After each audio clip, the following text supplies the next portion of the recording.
respected Shri T.P. Arya sir, principal of this Vidyalaya, learned staff members, and dear students also, because they are also a part of us.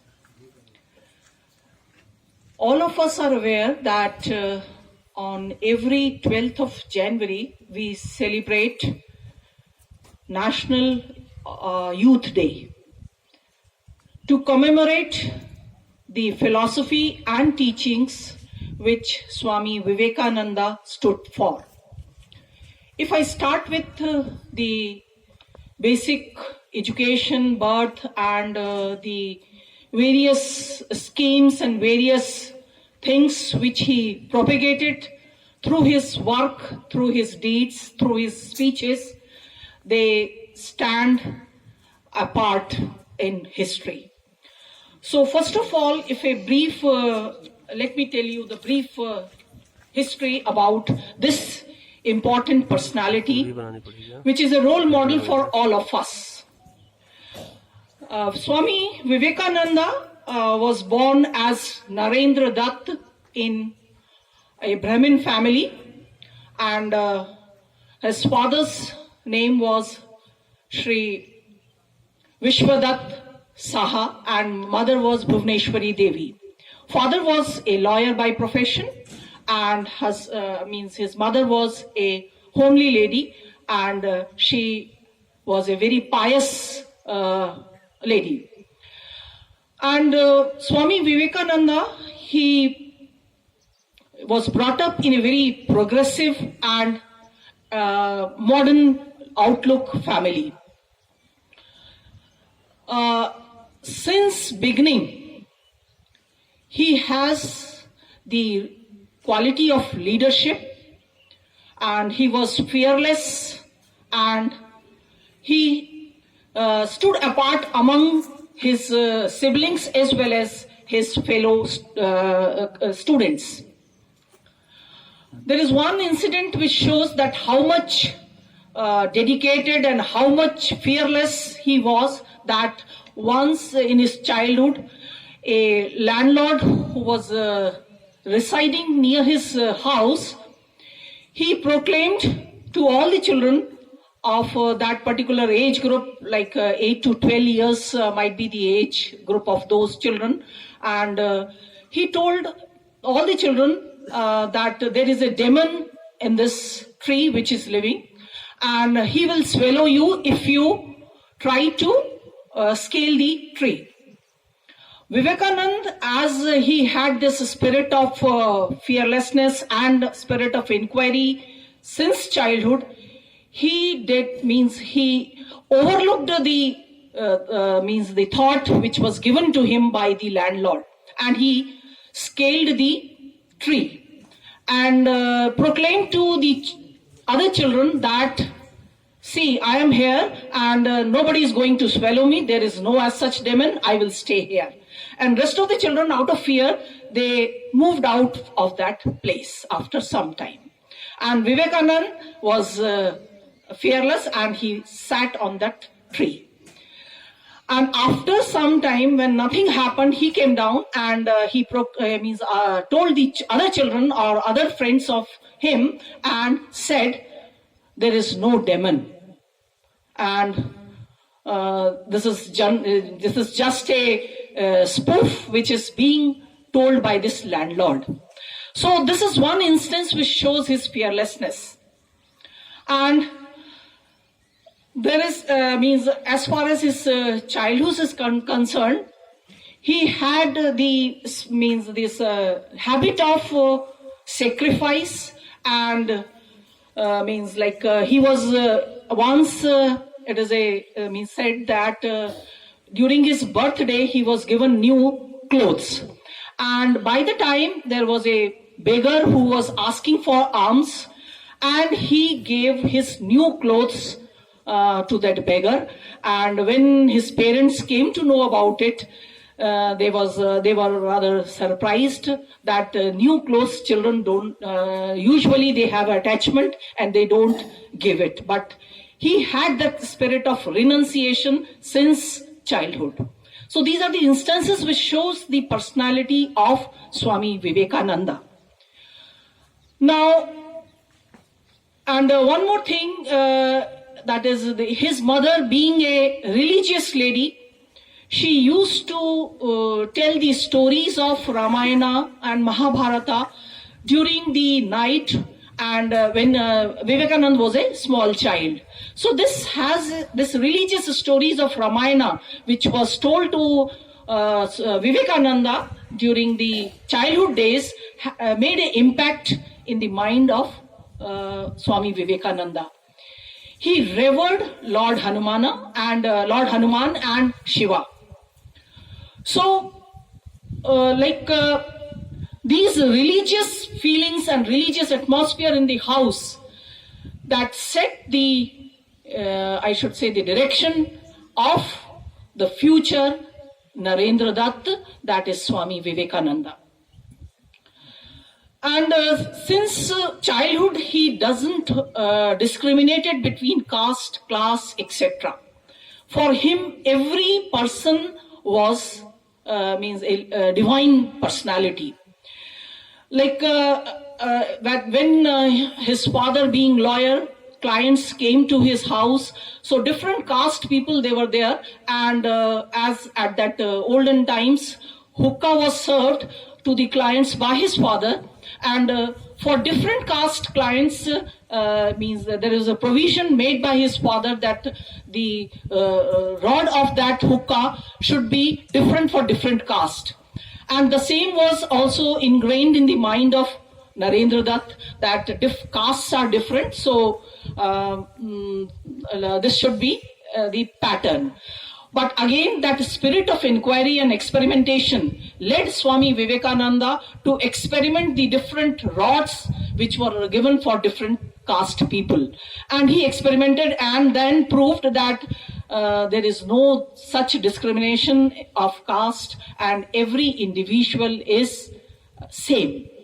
So these are few instances which shows his persona.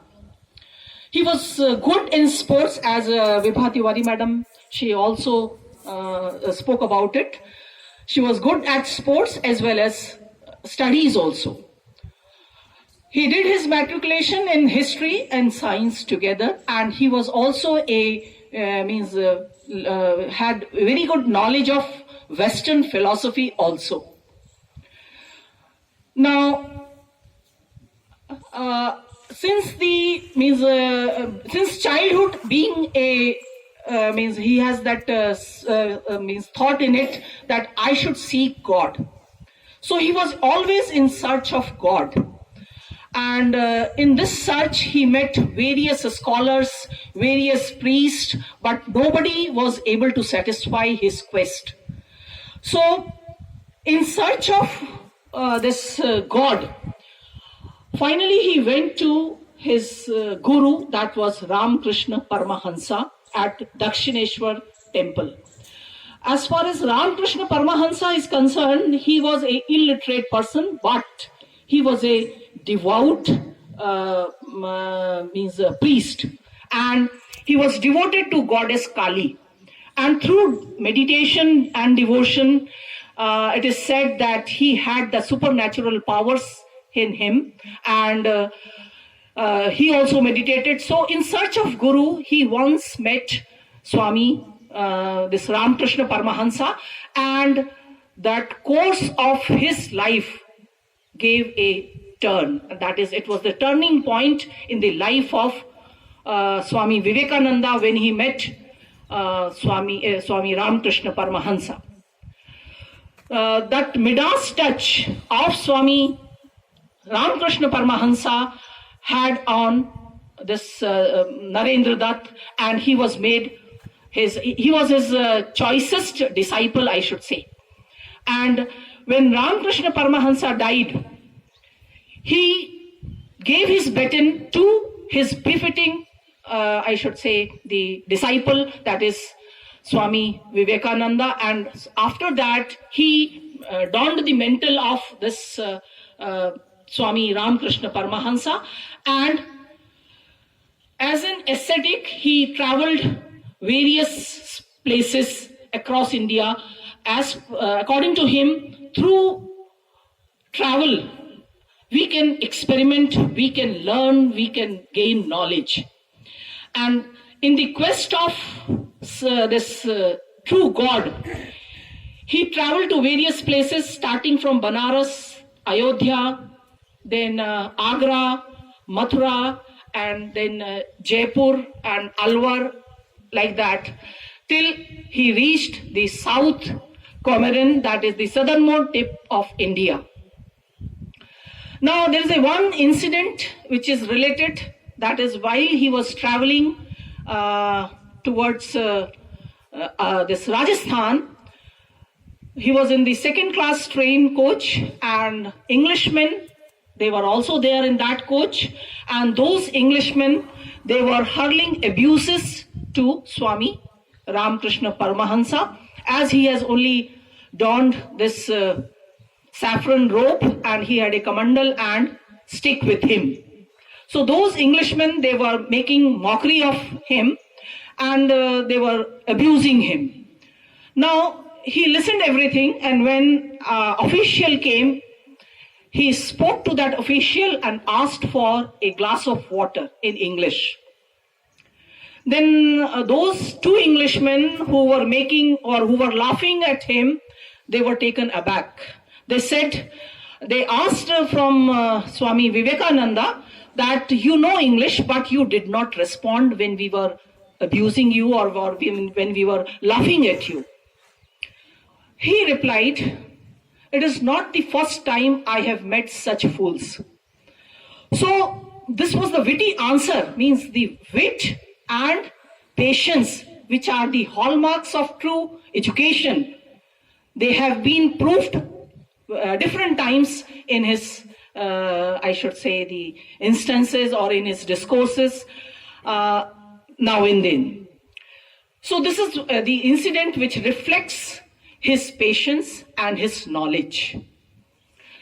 And it is also rightly said that true education is if we are able to listen anything and everything without losing our temper, and which is now very much required in today's scenario. So real education is true, and this instance which was faced by Swami Vivekananda amply proves it. Then there is another important thing which was related with the religious parliament which was held at Chicago, which also has made a deep imprint in the history in India as well as in world. So that Chicago religious means parliament was held on September 11, 1893. Now, because of ignorance and because of different means, there were not so fast means of communication. There was a communication gap, and he reached there, that is at Chicago, by ship in the month of that is in the last week of July, and the conference was on September 11. So there was a means he was again means I am telling you or I am sharing this, the adversities which he faced, but he did not lose his patience and he did not lose his self-esteem and self-confidence.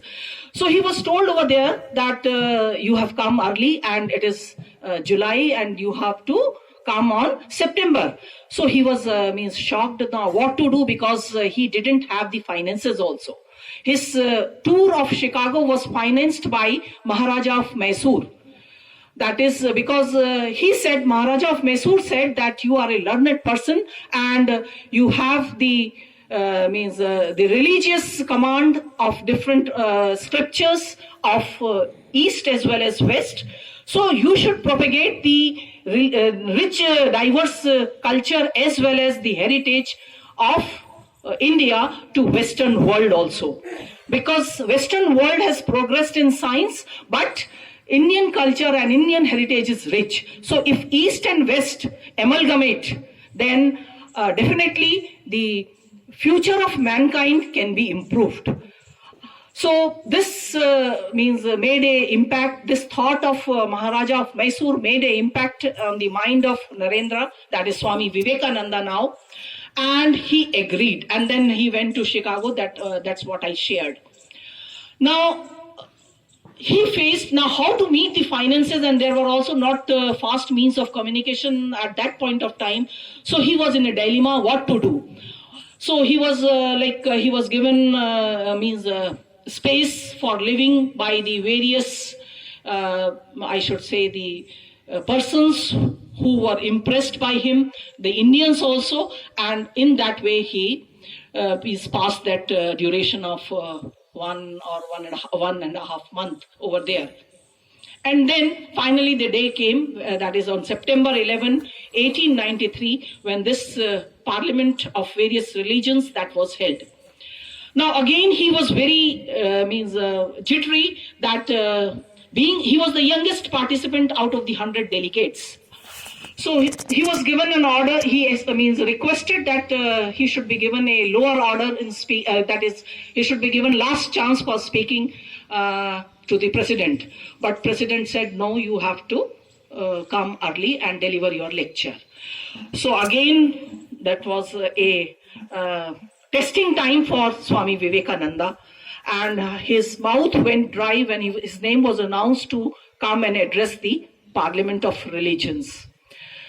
Now, so all of you are aware, all of us are aware that he addressed brothers and sisters of America. And through this address, there was a thunderous applause in the audience. So that gave, and he remembered his guru, that is Ramakrishna Paramahansa, and the Ma, that is the wife of Ramakrishna Paramahansa, Sharda Devi, in front of him to give strength and power to address such an august gathering. So it is said that the supernatural powers which were given to Swami Vivekananda by Paramahansa, that played a role. And when he addressed, his address was without a paper, because all the other leaders, they were addressing using a written note, and he addressed without a written note. And his address was also very brief, and he said that all religions are like river, and sea is like God. So the various people who profess different faiths, that is different religions, they are finally merging into sea, and that is God.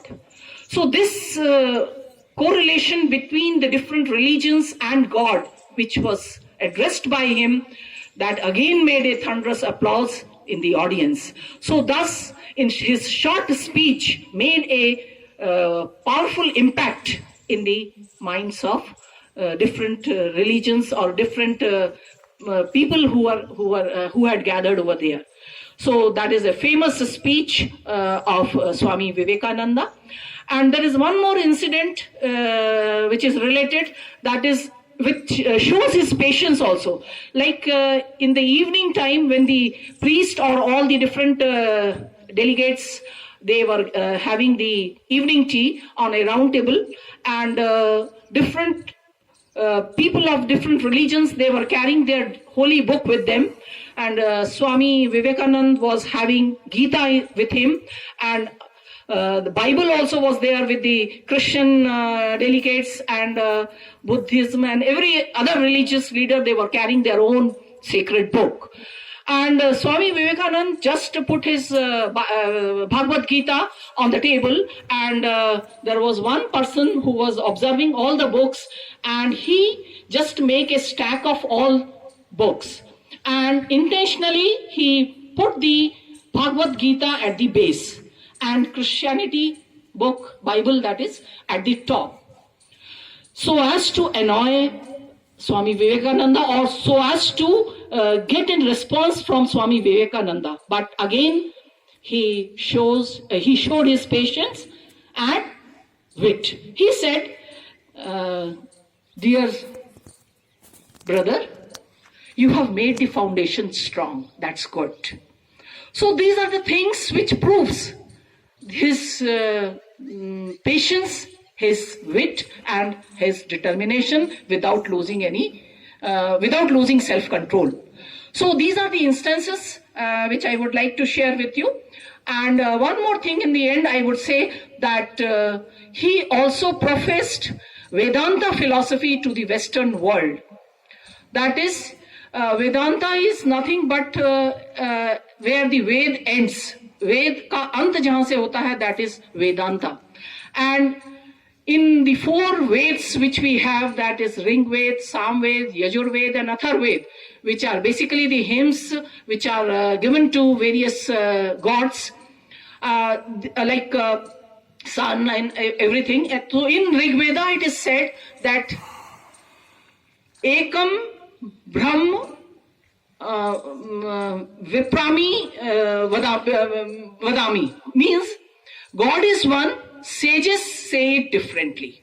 So this is nothing but Vedanta, that is God is one. Different religions finally lead to, or there is a communion finally towards God. So this Vedanta philosophy was made aware of to the Western world by Swami Vivekananda. So this is all which I wanted to share. And this personality which had an impact in the mind of youth, even Muslims were also his disciples. So this proves that he has faith in humanity. And he said that every individual is divine. The only thing is, that is, every individual is divine means that is a creation of God. We are only ignorant, and due to that ignorance, we fight with each other, or we are not able to understand each other. So this was the motto which Vivekananda followed till his last breath. And his life was cut short at the age of 38 years. That is, he died on 4th of July 1902 at the age of 38 years. But the message which he conveyed, the manner in which he conveyed, that has a lasting impact for generations to come. And I definitely hope that our young generation inspires from this famous personality and do thy duty. So I end with this famous quote: arise, awake, and stop not till the goal is reached. Thank you very much.